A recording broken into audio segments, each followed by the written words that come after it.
اعوذ باللہ من الشیطان الرجیم، بسم اللہ الرحمن الرحیم۔ ناظرین السلام علیکم۔ پیارے دوستو، ایک مرتبہ نبی کریم صلی اللہ علیہ وآلہ وسلم کی پیاری ذات پہ درود پاک کا تحفہ بھیج دیں۔ دوستو، آج ہم آپ کو حضرت زرار بن ازور کا ایک بہت ہی دلچسپ اور سبق آموز واقعہ سنانے جا رہے ہیں۔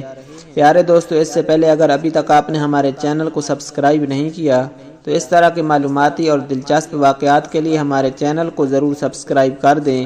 ویڈیو اچھی لگے تو ویڈیو کو لائک اور شیئر ضرور کریں اور اپنی رائے کا اظہار کامنٹ سیکشن میں ضرور کریں۔ دوستو، ایک مرد مومن تھا جسے دنیا زرار بن ازور کے نام سے جانتی تھی۔ یہ ایک ایسے انسان تھے کہ اس دور میں دشمن ان کے نام سے کانپ اٹھتے تھے اور ان کی راہ میں آنے سے کتراتے تھے۔ جنگ ہوتی تھی تو سارے دشمن اور فوجیں زرہ اور جنگی لباس پہن کر جنگ لڑتے تھے، لیکن آفرین حضرت زرار بن ازور کی بہادری پہ۔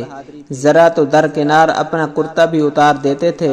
لمبے بال لہلاتے چمکتے بدن کے ساتھ جب میدان میں اترتے تھے تو ان کے پیچھے دھول نظر آتی تھی اور ان کے آگے لاشیں۔ اتنی پھرتی، تیزی اور بہادری سے لڑتے تھے کہ دشمن کی صفیں چیر کر نکل جاتے تھے۔ ان کی بہادری پر بے شمار مرتبہ حضرت خالد بن ولید کو تعریف کرنے اور انعام و اکرام دینے پر مجبور کیا۔ دشمنوں میں وہ ننگے بدن والے کے نام سے مشہور تھے۔ رومیوں کے لاکھوں کی تعداد پر مشتمل لشکر سے جنگ اجتنادین جاری تھی۔ حضرت زرار حسب معمول میدان میں اترے اور صف آرا دشمن فوج پر طوفان کی طرح ٹوٹ پڑے۔ اتنی تیزی اور بہادری سے لڑے کہ لڑتے لڑتے دشمن فوج کی صفیں چیرتے ہوئے مسلمانوں کے لشکر سے بچھڑ کر دشمن کی فوج کے درمیان تک پہنچ گئے۔ دشمن نے انہیں اپنے درمیان دیکھا تو ان کو نرغے میں لے کر بڑی مشکل سے قید کر لیا۔ مسلمانوں تک بھی خبر پہنچ گئی کہ حضرت زرار کو قید کر لیا گیا ہے۔ حضرت خالد بن ولید نے اپنی فوج کے بہادر نوجوانوں کو دستہ تیار کیا اور حضرت زرار کو آزاد کروانے کے لیے ہدایات وغیرہ دینے لگے۔ اتنے میں انہوں نے ایک نقاب پوش سوار کو دیکھا جو گرد اڑاتا دشمن کی فوج پر حملہ آور ہونے جا رہا ہے۔ اس سوار نے اتنی تند و خوئی اور غضبناکی سے حملہ کیا کہ اس کے سامنے سے دشمن پیچھے ہٹنے پر مجبور ہو گیا۔ حضرت خالد اس کے وار دیکھ کر اور شجاعت دیکھ کر اش اش کر اٹھے اور ساتھیوں سے پوچھا کہ یہ سوار کون ہے، لیکن سب نے لا علمی ظاہر کر دی۔ حضرت خالد نے نوجوانوں کو اس سوار کی مدد کرنے کو کہا اور خود بھی مدد کرنے اس سوار کی جانب لپکے۔ قمصان کی جنگ جاری تھی۔ کبھی حضرت خالد بن ولید اس سوار کو نرخے سے نکالنے میں مدد کرتے اور کبھی وہ سوار حضرت خالد کی مدد کرتا۔ حضرت خالد اس سوار کی بہادری سے متاثر ہو کر اس کے پاس گیا اور پوچھا، کون ہو تم؟ اس سوار نے بجائے جواب دینے کے اپنا رخ موڑا اور دشمن پر جارحانہ وار کرنا شروع کر دیے۔ موقع ملنے پر دوسری بار پھر حضرت خالد نے پوچھا، اے سوار کون ہے؟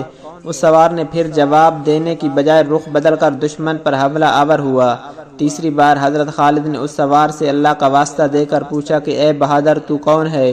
تو نقاب کے پیچھے سے نسوانی آواز آئی کہ میں زرار کی بہن خویلہ بنت ازور ہوں اور اس وقت تک چین سے نہیں بیٹھوں گی جب تک اپنے بھائی کو آزاد نہیں کروا لیتی۔ حضرت خالد نے کہا کہ پہلے کیوں نہیں بتایا؟ تو کہنے لگی، آپ نے منع کر دینا تھا۔ حضرت خالد نے کہا کہ آپ کو آنے کی کیا ضرورت تھی، ہم تھے آزاد کروانے کے لیے۔ تو حضرت خویلہ نے جواب دیا کہ جب بھائیوں پر مصیبت آتی ہے تو بہنیں ہی آگے آیا کرتی ہیں۔ پھر مسلمانوں اور حضرت خویلہ نے مل کر حضرت زرار کو آزاد کروا دیا۔ پیارے دوستو، اللہ سبحانہ وتعالیٰ سے دعا ہے کہ اللہ پاک ہمیں بھی اس طرح کی بہادر زندگی عطا فرمائے۔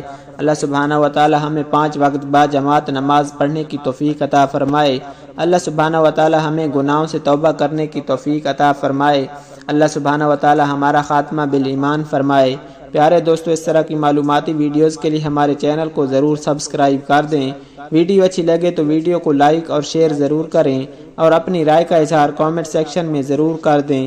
اللہ سبحانہ وتعالیٰ ہم سب کا حامی و ناصر ہو۔ جزاک اللہ۔